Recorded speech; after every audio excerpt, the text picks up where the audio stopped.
안녕하세요. 흰수염고래 스포츠입니다. 토트넘의 현재 상황에 대해서 전해드리려고 합니다. 토트넘은 4라운드가 북런던 더비인데 그 경기는 지금부터 일주일 앞으로 다가왔습니다.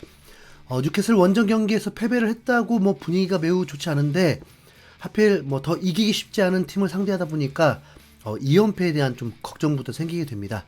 아스날도 홈에서 브라이튼에게 당하면서 승점 2점을 날렸기 때문에 양팀 모두 목표를 위해서라도 이번 라이벌 매치는 더더욱 중요할 수밖에 없습니다.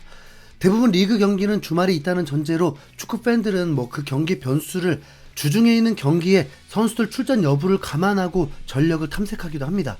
당연히 리그 경기 직전에 체력을 엄청 소비하는 주전 선수들이라면 리그 경기에 큰 영향을 미칠 수밖에 없겠죠. 감독과 코치진들도 이를 체크할 수밖에 없고요. 토트넘에도 국가대표로 차출된 선수들이 있습니다. 손흥민, 로메로, 비수마, 사르, 클루셉스키, 우도기, 베리발, 벤 데이비스, 브레넌 존슨 이렇게 9명입니다. 이 중에 토트넘 주전이 아닌 선수가 베리발, 벤 데이비스라고 보면 11명 중에 7명.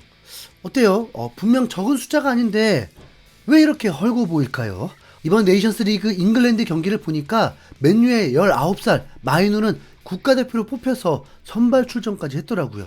그러니까 나이 어린 선수라고 해서 국가대표 차출이 안 되는 것도 아니고 오로지 실력이 있으면 국가대표로 뽑히는 건데 오도베르는 아직 부름받지 못하는 선수라고 봐야겠죠.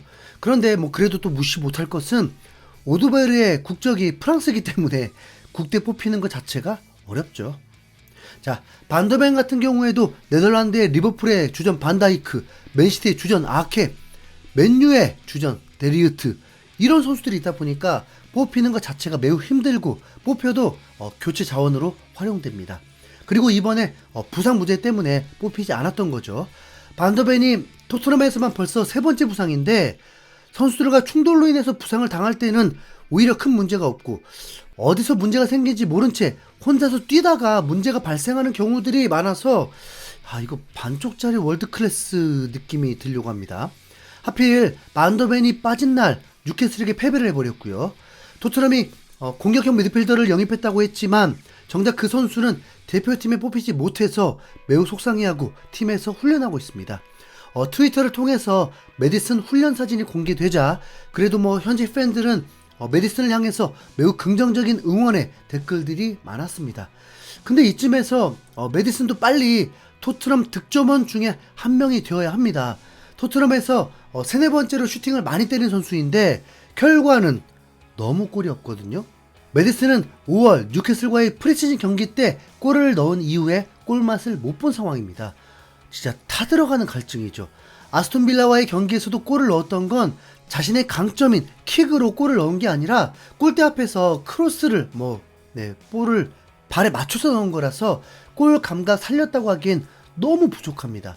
그렇게 보면 메디슨이 제대로 골을 넣은 것은 거의 1년 전으로 거슬러 올라가야 합니다. 토트넘의 상승세가 나오려면 메디슨의 골도 꼭 필요하죠. 물론 어시스트는 2개를 올리면서 보탬이 되기도 했지만요. 메디슨은 사실 엔지 감독이 역할을 너무 과하게 부여했습니다. 그래서 활동 반경이 굉장히 넓어요. 그럼 체력이 뒷받침되지 않으면 열심히 뛰다가 지쳐서 어느 순간 활약이 더디게 되고 아니면 체력을 컨트롤하려다가 오히려 설렁설렁 경기하고 문제를 일으킬 수 있죠. 선수들은 인터뷰를 하면서 체력적으로 너무 힘들다는 말을 절대로 하지 않습니다. 그건 본인 몸값 떨어뜨리는 말일 뿐이고 신뢰도 잃게 되는 거죠. 그런데 메디슨을 보면 체력이 좋은 선수라고는 전혀 느껴지지 않죠. 어떻게 보면 전반전용이라고 해도 될 정도입니다. 메디슨은 지금 계속 60분에서 70분쯤에 교체가 되고 있는데 팀의 핵심 선수가 그리고 전성기에 그 정도밖에 못 뛰는 건 분명 문제가 있죠. 이게 바로 아스날 외대구루와 가장 큰 차이점 중 하나일 것입니다. 아니면 엔지 감독이 메디슨에게 활동 반경을 줄여줄 필요가 있는데 그런 면에서는 메디슨이 선발 출전할 때는 토트넘의 베스트 미드필드 라인이 메디슨, 비수마, 벤탄쿠르가 가장 어울리지 않을까요? 여러분들은 어떻게 생각하세요? 메디슨, 클루셉스키면 훨씬 공격적인 중원이 되긴 하는데 수비 문제가 더 심각해지니까 벤탄쿠르가 공격 쪽에 뭐 탁월한 선수는 아니지만 두루두루 잘 도와줄 수 있는 건 토트넘 중에 뭐 가장 잘할 수 있는 선수거든요. 벤탄쿠르는 십자인대 파열 전에는 18경기에서 5골을 넣을 정도로 골 운도 잘 따라줬습니다. 그래서 당시에 미드필더가 골이 나오니까 신기할 정도였죠. 벤탄쿠르가 불운이 많은데 이번에도 뇌진탕으로 힘든 일을 겪었습니다.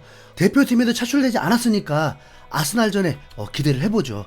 그리고 비수마가 토트넘을 들었다 놨다 하고 있는데요. 약물 해프닝을 일으키더니 만회하듯이 토트넘 데뷔 첫 골을 기록하고 프리키커 소동의 주인공이 돼버리기도 했는데 뭐 경기 중 뭐 이런 상황은 다른 팀들에게도 있는 일이고 경기 중에 비수마가 메디슨과 포로에게 미안하다는 듯 화해하기도 했죠. 포로가 실패를 했지만 메디슨은 뭐 박수를 쳐주기도 했습니다. 토트넘 선수들 분열 상황은 아닙니다. 비수마가 그때 정말 차고 싶었던 이유가 있었나 봅니다.